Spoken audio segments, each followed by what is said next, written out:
شروع اللہ کا نام لے کر جو بڑا مہربان نہایت رحم والا ہے۔ السلام علیکم ورحمۃ اللہ وبرکاتہ۔ اور جو کتاب اے محمد صلی اللہ علیہ وآلہ وسلم تم پر نازل ہوئی۔ پیارے مسلمانوں، قرآن پاک کی اس آیت میں اللہ تعالیٰ قرآن پاک کے بارے میں بتا رہے ہیں جو حضور پاک صلی اللہ علیہ وآلہ وسلم پر نازل ہوئی، اور جس کو آج ہم سب لوگ تقریباً بھول چکے ہیں۔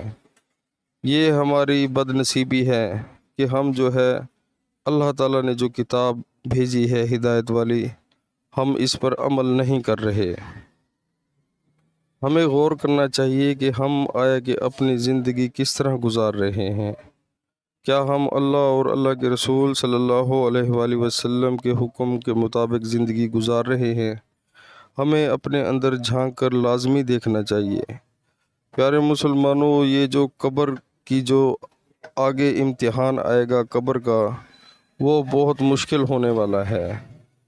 تو ہم جو ہیں وہ آج کل کے جو دور میں ہم جو ہے شیطان کے رستے کو بہت زیادہ پسند کرتے ہیں، اور اللہ تعالیٰ کا جو رستہ ہے اس پر ہم دن میں یعنی کہ 1 گھنٹہ بھی نہیں نکال سکتے، یعنی کہ 5 وقت نماز کے لیے۔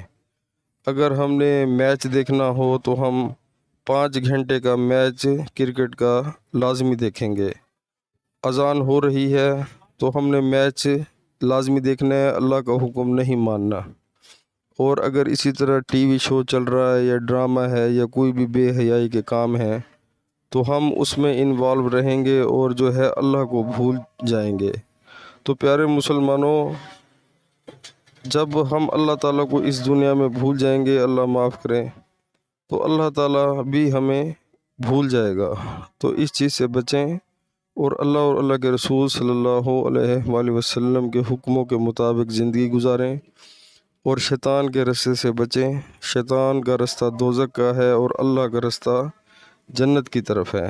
اب ہم نے خود فیصلہ کرنا ہے، بہت فائدہ ہوگا۔ السلام علیکم ورحمۃ اللہ وبرکاتہ۔